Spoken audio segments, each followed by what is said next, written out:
syarikalah wa asyhadu anna Muhammadan abduhu wa rasuluh alladzi la nabiyya ba'dah.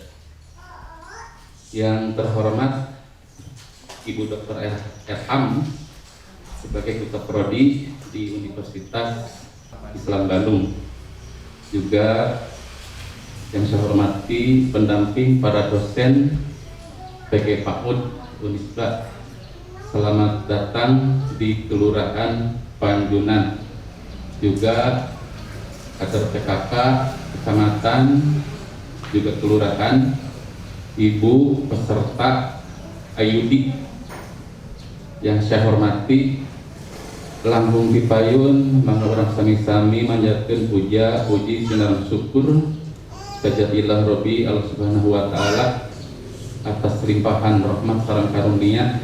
Alhamdulillah dina dengar ieu di cuaca yang cerah ya, kita bisa berkumpul bersilaturahmi di nararaga pelatihan pemberdayaan guru dan keluarga dalam melindungi IUD anak usia dini dari kekerasan seksual dan penyakit sistem reproduksi.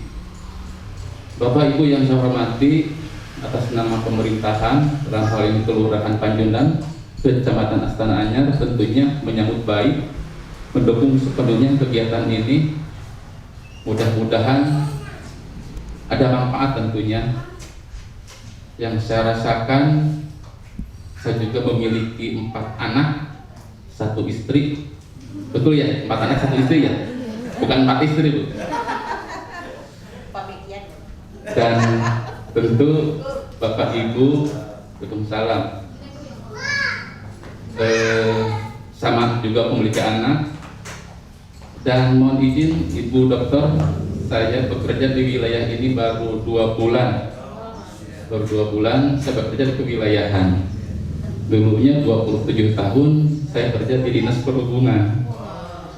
Jadi biasa ngurus mobil, ngurus demo, akhirnya ngurus wilayah. Itulah yang namanya rotasi, mutasi, dan promosi, hal yang biasa yang dilakukan oleh pemerintah.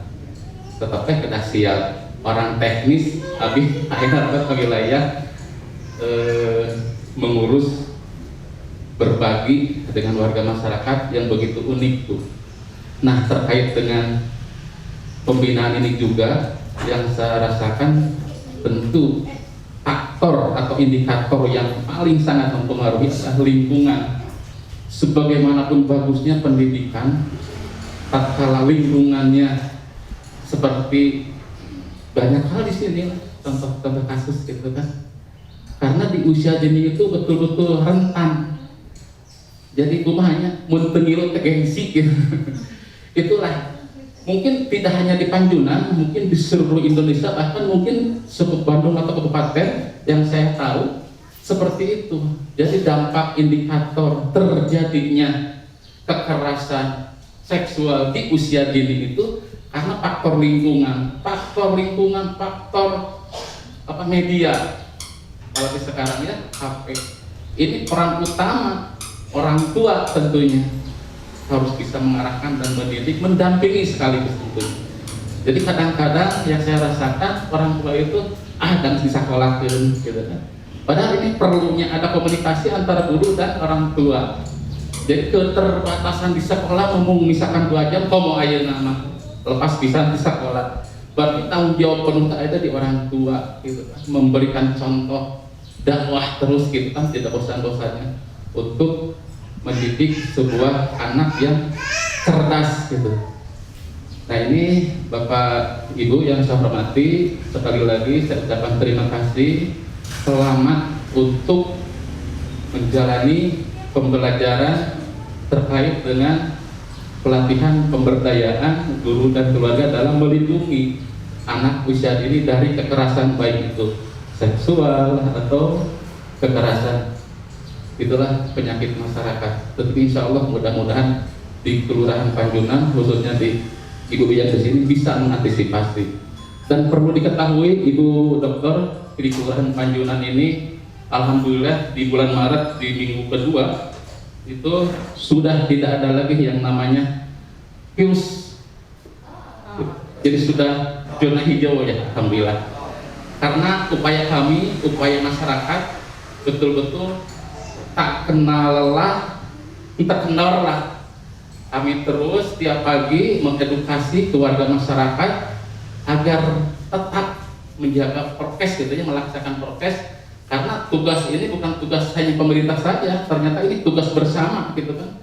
Kedisiplinan kita, biasakan hidup bersih, biasakan hidup sehat, paling tidak di keluarga aja dulu gitu kan. Ya cuci tangan, pakai masker, biasakan hidup sehat gitu kan. Entong lalawora istilah namanya. Jadi parno ulah virus mah. Ketakutan ulah, nyapelekeun ge ulah gitu kan. Yakinlah pada Sang Maha Kuasa Allah Subhanahu wa taala. Yang penting mah niat kurang ibadah gitu kan.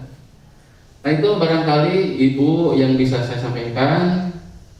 Terima kasih atas kehadiran ibu-ibu gitu kan untuk mengikuti pelatihan ini.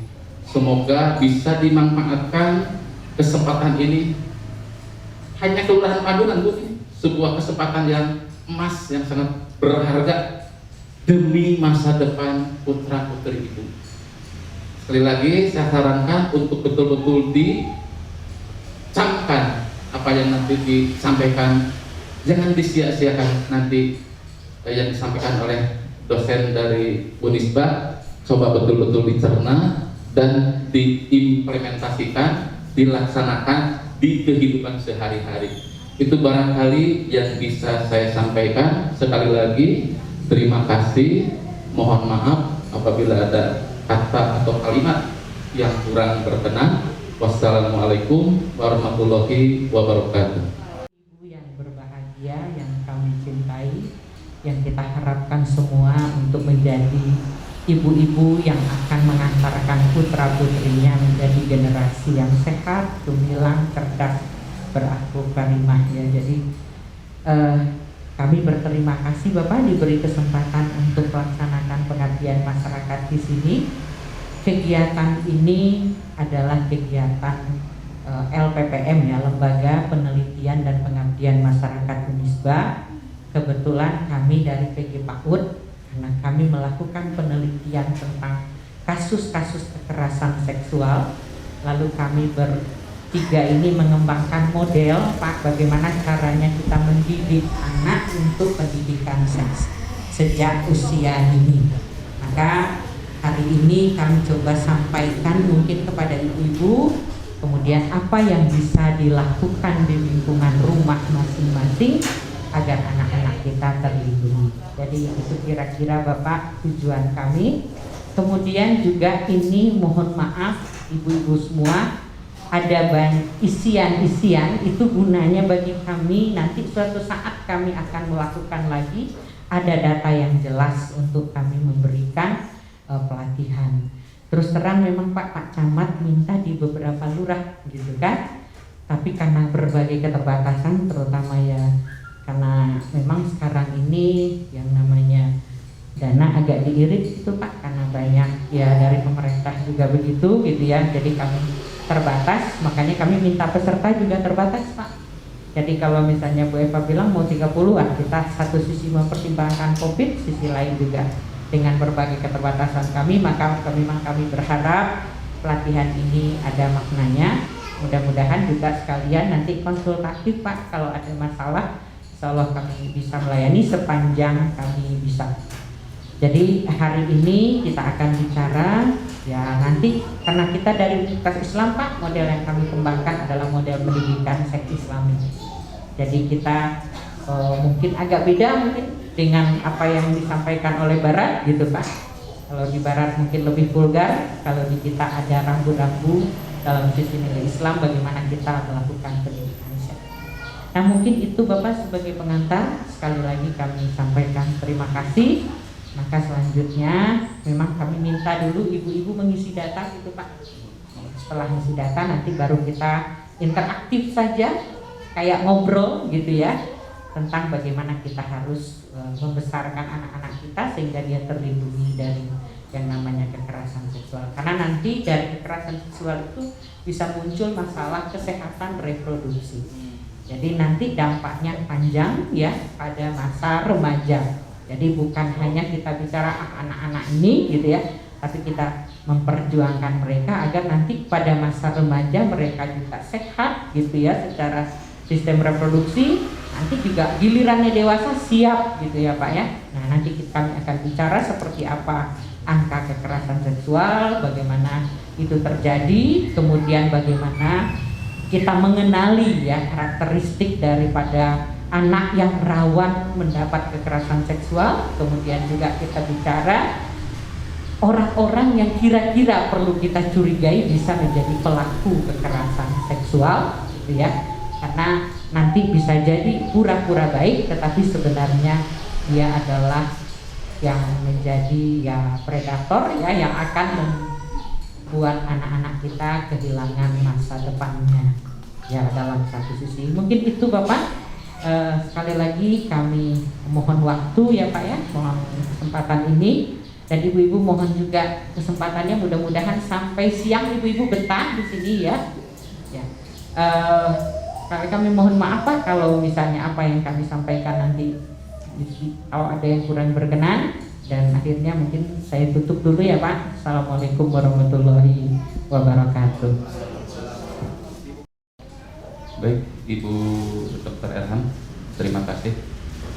Dan mudah-mudahan ibu-ibu ini jadi pilot project atau bisa jadi mengembangkan, jadi dari 10 bisa nanti ibu ditularkan ilmu-ilmu yang didapat hari ini bisa disampaikan ke tetangganya. Baik Bapak Ibu yang saya hormati, untuk mempercepat kegiatan ini dengan mengucapkan Bismillahirrahmanirrahim, pelatihan pemberdayaan guru dan keluarga dalam melindungi anak usia dini dari kekerasan seksual dan penyakit sistem reproduksi dengan resmi saya buka.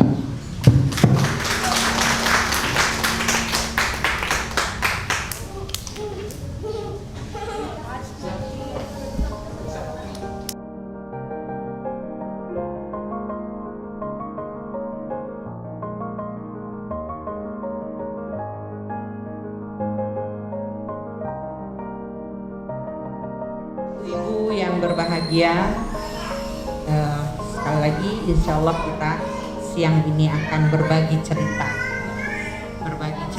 tentang bagaimana kita harus melindungi anak-anak kita dari kekerasan ya, khususnya kekerasan seksual. Ibu-ibu semua punya anak usia dini ya? Usia dini usia berapa ibu? 0 sampai 6 tahun. 0 sampai 6 tahun. Ya, kalau di kita di Indonesia 0 sampai 6 tahun.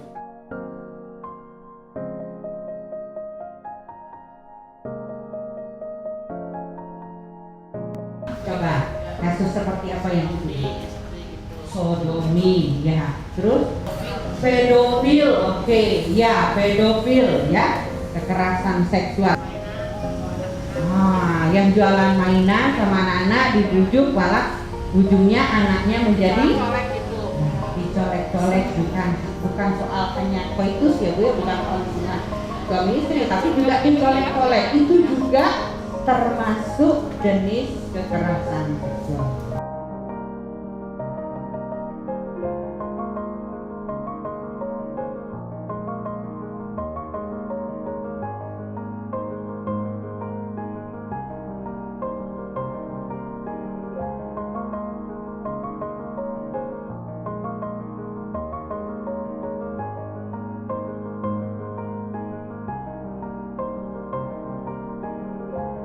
Begini Bu, saya kan yang kedua itu laki-laki 15 tahun.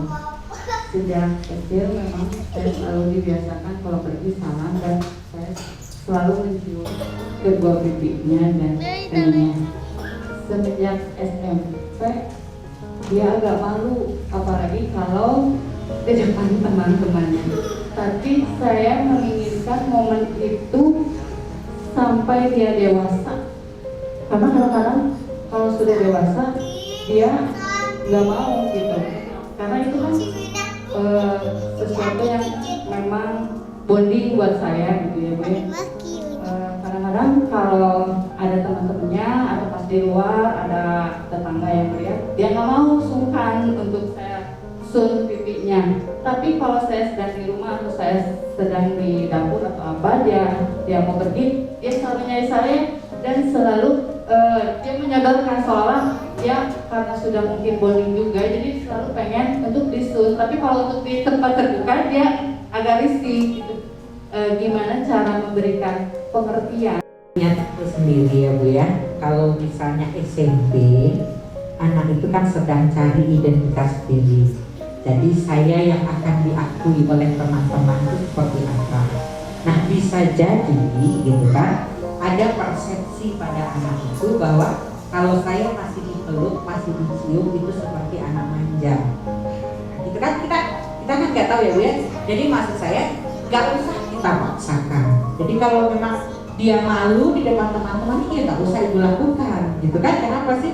Karena kita mencium itu kan dalam rangka kasih sayang ya. Memangnya cium tangan. Jadi belajar selalu untuk cium tangan. Jadi ada anak yang pede aja gitu ya dengan itu. Karena tapi ada anak yang merasa bahwa mungkin dari obrolan dia sesama, kalau kamu masih dipeluk ibumu, kamu masih dicium, kamu masih anak kecil ya. Kan ada begitu. Jadi kita perlu paham juga kalau memang itu persepsinya, kita terima.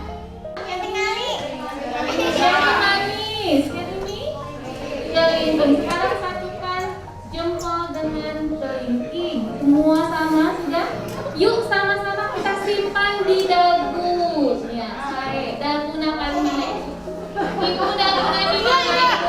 Ibu dagu di mana? Ada jilat atau?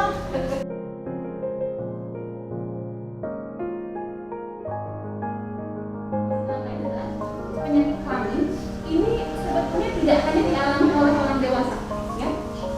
Dan ini juga memang tentu saja biasanya membahayakan orang dewasa, tapi juga dia bisa terjadi pada anak kecil, pada bayi sekalipun itu bisa terjadi.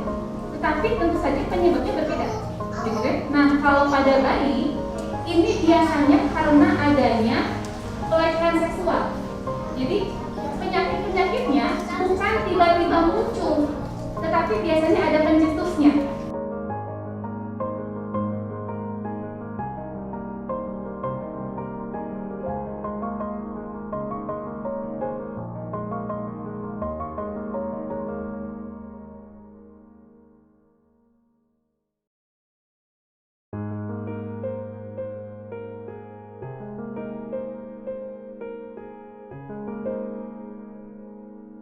Jadi yang sangat rentan sekali terhadap ini korban kekerasan itu adalah tidak hanya anakku, perempuan juga jadi korban kekerasan. Nah oleh karena ini adalah yang melatar belakangi kenapa adanya suatu usaha yang dilakukan oleh pemerintah untuk menanggapi situasi yang banyak berkembang saat ini.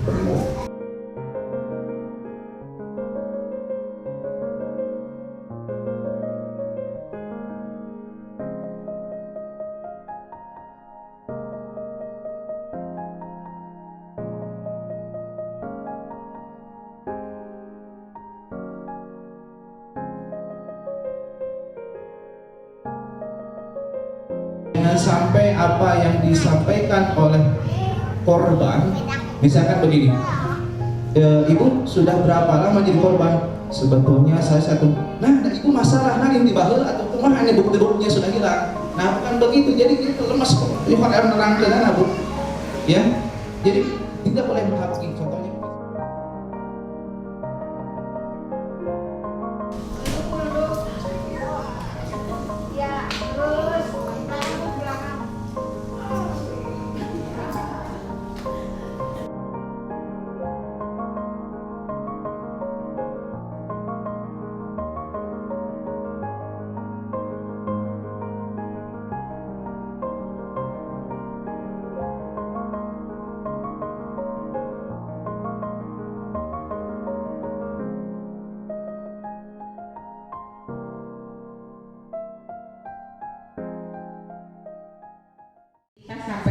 penghujung acara dan terima kasih ibu-ibu sudah isi post-test. Post-testnya lebih bagus nggak sih dari pre-testnya? Hah? Insya Allah. Kalau lebih bagus berarti ada maknanya. Tapi kalau sama saja dengan yang tadi, berarti kita capek-capek ngomong. Tapi mudah-mudahan ada ya. Kita sama-sama tutup saja pertemuan kita dengan membaca doa akhir majelis. Subhanaka Allahumma wa bihamdika asyhadu an la ilaha illa anta astaghfiruka wa atubu ilaik. Kami dari LPPM Unisba, khususnya Prodi PG PAUD Unisba, mengucapkan sekali lagi terima kasih atas waktu ibu-ibu. Terima kasih juga partisipasinya. Mudah-mudahan pertemuan kita diberkahi oleh Allah Subhanahu wa Ta'ala. Kami mohon maaf kalau banyak kekurangan dalam acara ini. Mudah-mudahan silaturahim kita akan terus terjalin. Kalau ada apa-apa jangan sungkan-sungkan ya, lewat Bu Eva, lewat kader ya. Kami insya Allah masih siap untuk membantu sepanjang dibutuhkan. Demikian saja Ibu, nanti secara bergiliran ibu-ibu menandatangan di sini. Sebelum pulang ada sedikit yang bisa kami berikan. Demikian saja. Assalamualaikum warahmatullahi wabarakatuh.